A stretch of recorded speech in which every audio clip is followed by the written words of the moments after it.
ये जो सवाल है ये पिछले साल यूपीएससी सीसेट के एग्जाम में पूछा गया था और इस सवाल को हम लोग सबसे आसान तरीके से सॉल्व करेंगे, बस आपको ध्यान से देखना है।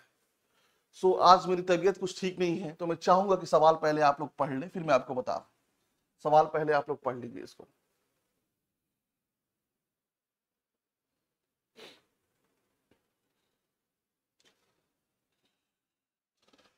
तो आपको ध्यान देना है सबसे पहले कि यहां पर 2000 रुपया का कुल लाभ हो रहा है। कुल लाभ जो है 2000 रुपया का हो रहा है, जिसमें से जो P का हिस्सा है वो Q के हिस्से से 400 रुपया अधिक है।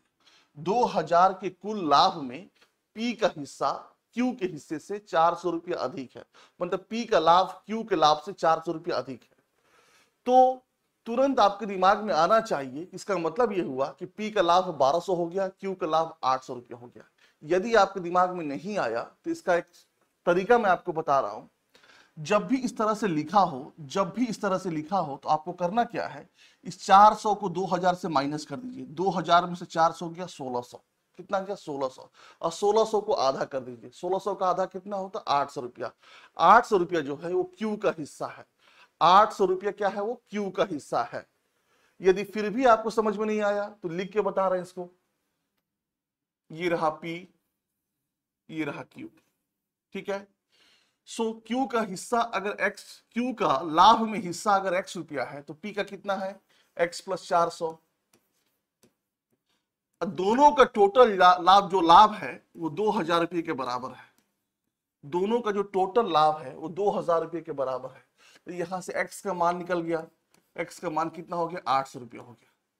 तो Q का मान कितना आ गया, 800, क्योंकि हम Q का X माने थे, और 800 400 1200, तो P का कितना आया, 1200 रुपया। P का कितना आया, 1200 रुपया। अब आपको ध्यान देना है, P का लाभ, ये Q का लाभ, तो इनका अनुपात कितने का है, इनके लाभ का अनुपात कितने का है।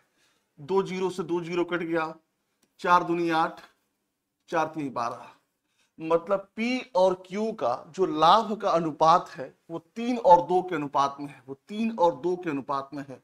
और आपने बचपन से पढ़ा है जो लाभ का जो अनुपात होता है वही पूंजी का अनुपात होता है। ध्यान से सुनिए इसको, जो लाभ का अनुपात होता है वही पूंजी का अनुपात होता है, ठीक है। अब हमें इन दोनों की पूंजी नहीं पता, हमें इन दोनों का जो पूंजी है वो नहीं पता है, ठीक है। ये Q हो गया, ये P हो गया। हम मान लेते हैं Q की जो पूंजी है वो X रुपया है, तो P का कितना हो गया, X प्लस 14,000। और Q को 10 महीने के लिए निवेश किया गया है, तो 10 से मल्टीप्लाई कर देंगे तो कितना हो जाएगा, 10x हो जाएगा, 10x हो जाएगा।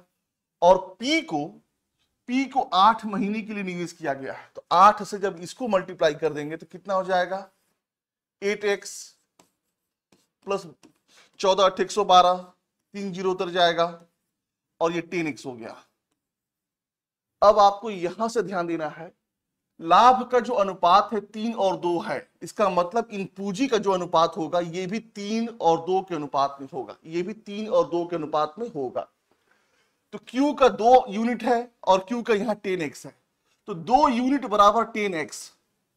फिर से सुनिए इसको ध्यान से, जो लाभ का जो अनुपात होता है वही पूंजी का अनुपात होता है। जब इसको हम ऐसे से काटेंगे तो यहाँ पे 3 आएगा, यहाँ पे 2 आएगा, तो हम कह सकते हैं कि 2 यूनिट बराबर 10x, तो 1 यूनिट बराबर 5x, 1 यूनिट बराबर 5x, तो 5 3 कितना होता है 15, 5 3 कितना होता है 15x, मतलब P की जो टोटल पूंजी है वो 15x के बराबर है।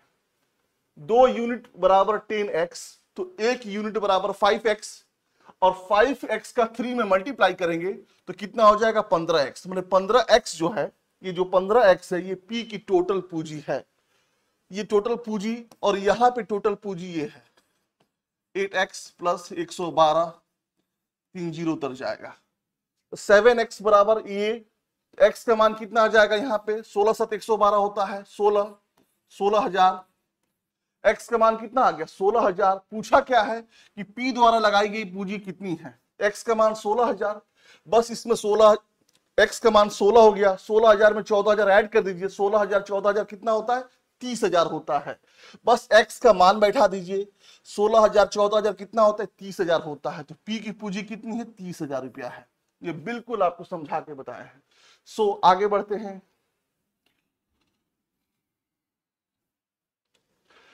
किसी संख्या इसकी 75% तथा इसकी 25% का औसत इतना है, वह संख्या क्या है। अभी आप 240 पे ध्यान मत दीजिए, अभी आप इस पे ध्यान मत दीजिए। बस मान लेते हैं वो संख्या 100 है, मान लेते हैं वो संख्या 100 है, वो संख्या 100 है, तो उसका 75% कितना होगा, 75 होगा। फिर 100 का 25% कितना होगा, 25 होगा। तो 100, 75 और 25 कितना हो गया, ऐड करने पे 200 हो गया। कितना हो गया, 200 हो गया। और औसत कितना हो गया, 200/3 हो गया। देखिए संख्या 100 है, हम मान लेते हैं संख्या 100 है। 100 का 75% कितना होगा, 75 हो जाएगा। फिर 25% कितना होगा, 25 होगा। तो टोटल ऐड करने पे कितना आया, ये 200 आया। कितना आया, 200 आया। और इसका औसत कितना हो जाएगा, बस 3 से भाग दे देंगे तो औसत हो जाएगा। जो औसत होगा क्या, 200/3 हो जाएगा। अब समझिए इसको, जब औसत 200/3 है, जब औसत 200/3 है तो 3 ऊपर चला जाएगा। तो संख्या क्या है, संख्या 200 है, सॉरी संख्या 100 है। संख्या क्या है, हम संख्या क्या माने थे, 100 माने थे। तो उसी हिसाब से जब औसत 240 होगा तो संख्या क्या होगा, 2, 120, 360। वो संख्या क्या होगा, 360 होगा। ये हमारा आंसर आ गया। सो आगे बढ़ते हैं। यदि p बराबर 6q हो तो q p से कितना प्रतिशत कम है। p बराबर 6q है ये, तो यहां से q नीचे आ जाएगा, तो क्या हो जाएगा, 6/1 हो जाएगा। अब आपको ध्यान देना है, p 6 है, q 1 है, तो q p से कितना कम है, q p से 5 कम है। 6 में से 1 माइनस कर देंगे तो q जो है 5 कम है। अब आपको ध्यान देना है p से, यहां पूछा है q p से, तो से शब्द के साथ जो लेटर रहता है, से शब्द के साथ जो लेटर होता है वो फ्रैक्शन में नीचे आता है, वो फ्रैक्शन में नीचे आता है। तो P से, तो P से, तो P नीचे आएगा, P जो है नीचे आएगा, तो P का मान कितना है, 6, तो 6 नीचे आ जाएगा। परसेंटेज बनाने के लिए 100 से मल्टीप्लाई करेंगे, 2 3 6 50, 50 25 250/3 का मतलब क्या होता है, 83 सही 1/3%। Q जो है P से कम है। तो जब भी इस पैटर्न पे सवाल आए आपको ऐसे ही सॉल्व करना है।